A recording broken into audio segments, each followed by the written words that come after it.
Assalamualaikum warahmatullahi wabarakatuh. Saya Ifro Hatil Amalia, Prodi Ilmu Komunikasi, NIM 2303410410144. Saya di sini akan mempresentasikan tugas mata kuliah kewarganegaraan dengan dosen pengampu Miftahul Hakim MPD tentang bagaimana nilai dan norma konstitusional Undang-Undang Dasar NRI 1945 dan konstitusionalitas UUD di bawah Undang-Undang Dasar. Nilai dan norma konstitusional ini mencakup prinsip-prinsip dasar seperti kedaulatan rakyat, supremasi hukum, persatuan dan kesatuan negara, serta hak asasi manusia. Nilai konstitusional mengacu pada panduan dalam mempertimbangkan keputusan yang diambil dalam konteks konstitusi. Sementara itu, norma konstitusional adalah aturan yang berlaku di kehidupan bermasyarakat yang ditetapkan dalam UUD NRI 1945. Ada beberapa nilai yang terkandung dalam UUD NRI 1945, antara lain 1. Keadilan sosial. Nilai keadilan sosial mengacu pada prinsip bahwa setiap warga negara memiliki hak yang sama untuk memperoleh keadilan dan kesempatan yang adil dalam kehidupan sosial, politik, dan ekonomi. 2. Demokrasi. UUD NRI 1945 menganut prinsip demokrasi sebagai sistem pemerintah yang memberikan kekuasaan kepada rakyat sebagai pemegang kedaulatan tertinggi. Prinsip ini menjamin partisipasi aktif warga negara dalam pengambilan keputusan politik. 3. Persatuan. UUD NRI 1945 menekankan pentingnya persatuan dan kesatuan bangsa Indonesia. Prinsip ini mengajarkan bahwa keberagaman budaya, agama, suku, dan ras harus dihormati dan dijaga untuk mencapai persatuan yang kokoh.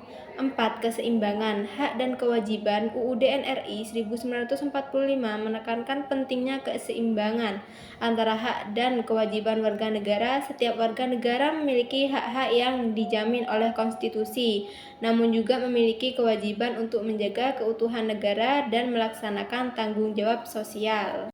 Konstitusi memiliki peran yang sangat penting dalam kehidupan berbangsa dan bernegara. Berikut adalah beberapa fungsi konstitusi. 1. Menyusun landasan hukum. Konstitusi merupakan dokumen hukum tertinggi dalam suatu negara. Konstitusi menyusun landasan hukum yang mengatur struktur pemerintahan, hak dan kewajiban warga negara, serta hubungan antara pemerintahan dan rakyat. Dengan adanya konstitusi, negara memiliki kerangka hukum yang jelas dan dapat digunakan sebagai acuan dalam mengambil keputusan dan menyelesaikan sengketa. 2. Menjamin hak asasi manusia.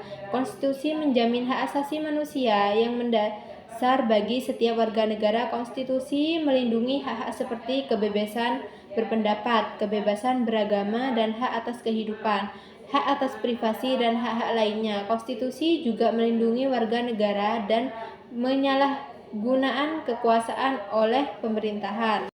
UUD NRI 1945 memiliki beberapa prinsip utama yang dipegang, antara lain 1. Ketuhanan yang Maha Esa. Prinsip ini menegaskan bahwa negara Indonesia mengakui dan menghormati adanya Tuhan yang Maha Esa. Prinsip ini mencerminkan keberagaman agama di Indonesia dan menghargai kebebasan beragama. 2. Kedaulatan rakyat. Prinsip kedaulatan rakyat menempatkan kekuasaan tertinggi pada rakyat. Hal ini berarti bahwa rakyat memiliki hak untuk berpartisipasi dalam pengambilan keputusan politik melalui pemilihan umum dan mekanisme demokratis lainnya. 3. Negara Kesatuan. Prinsip negara kesatuan mengacu pada persatuan dan kesatuan bangsa Indonesia. Prinsip ini menegaskan bahwa Indonesia adalah satu warga yang terdiri dari beberapa suku, agama, dan budaya yang harus dipertahankan dan dijaga bersama. 4. Menentukan sistem pemerintahan. Konstitusi menentukan sistem pemerintahan dan dianut oleh suatu negara seperti sistem presidensial, parlementer, atau campuran. Konstitusi juga mengatur proses pemilihan umum, pembentukan pemerintahan, dan mekanisme pembagian keputusan dalam pemerintahan. 5. Menjaga stabilitas dan kontinuitas. Konstitusi memberikan stabilitas dan kontinuitas dalam kehidupan berbangsa dan bernegara. Konstitusi memberikan kerangka kerja yang tetap dan dapat diandalkan bagi pemerintah dan masyarakat dalam adanya konstitusi perubahan kebijakan atau pergantian pemerintahan dapat dilakukan secara teratur dan dalam batas-batas yang ditetapkan.